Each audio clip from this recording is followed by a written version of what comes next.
It is the night before Halloween, 1938. Millions of people across the country are tuning into CBS, expecting to hear a weekly music program. A bulletin is handed me. Martian cylinders are falling all over the country. It is a radio drama unlike anything that has ever been broadcast before. Today, we know this is Orson Welles and the actors of his Mercury Theater Company dramatizing War of the Worlds, a work of science fiction by H.G. Wells. But in 1938, the possibility that invaders from Mars are actually attacking the Earth is demonstration of our willingness to embrace the possibility of life on other planets.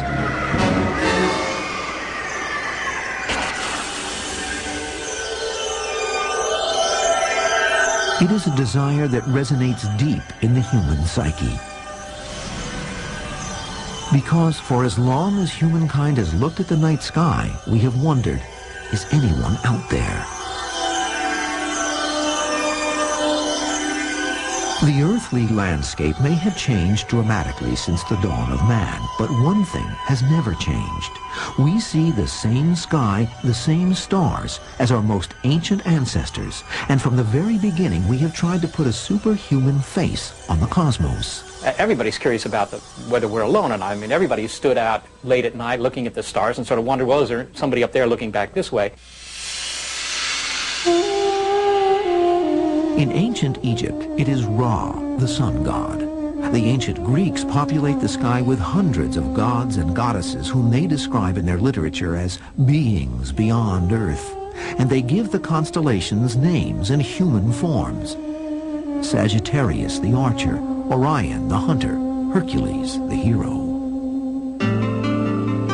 Then there is that enormous white ball in the sky which seems to be exerting a powerful force on Earth. It affects the tides, crop planting, and even our emotions. This, too, we anthropomorphize. It is the man in the moon. And there are indications that as early as 2,000 years ago, we are trying to communicate with them.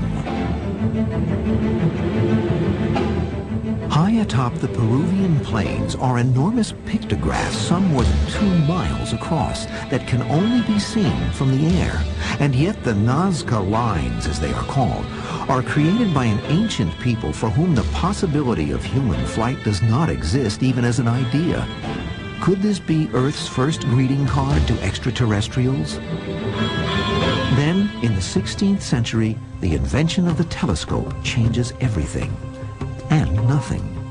Fact is merging with myth and superstition, but the infant science of astronomy only deepens the belief that we are not alone. And leading the charge is Polish astronomer Nicholas Copernicus. Copernicus, way back in the 16th century, is the one who put the sun in the center instead of the Earth. So instead of having the geocentric worldview, you have the heliocentric worldview. What that means in terms of the extraterrestrial life concept is that the Earth now becomes just another planet, and the planets potentially become Earths. And so the question is, how much are those other planets like the Earth?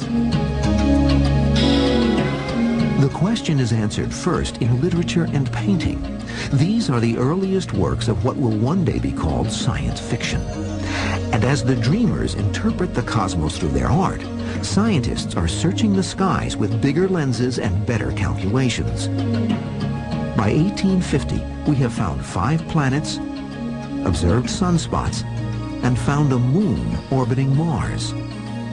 Then, in 1877, Italian astronomer Giovanni Schiaparelli peers through his looking glass and observes something that will astonish and inspire the world.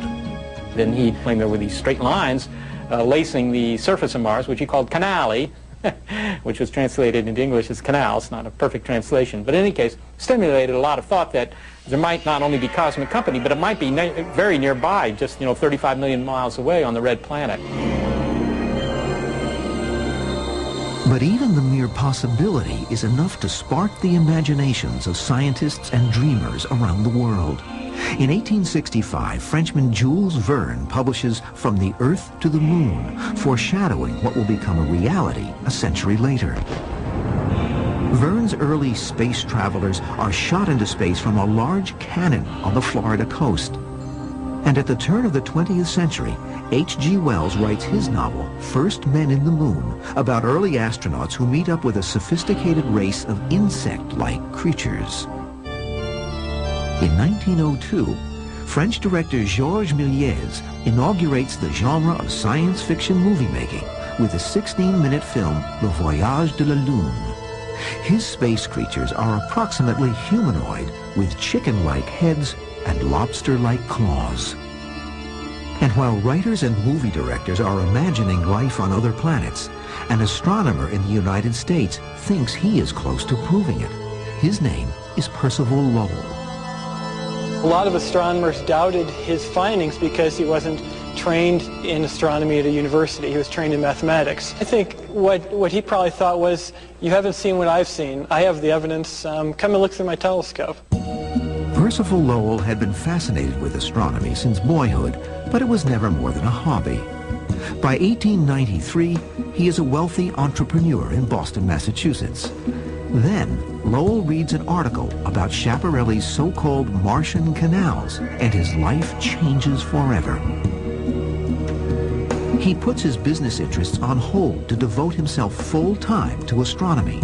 He begins to study the Red Planet, and then in 1895, Lowell publishes his earliest findings in Mars, a book that becomes very popular. Certainly, we see hints of the existence of beings who are in advance of us, not behind us, in the journey of life.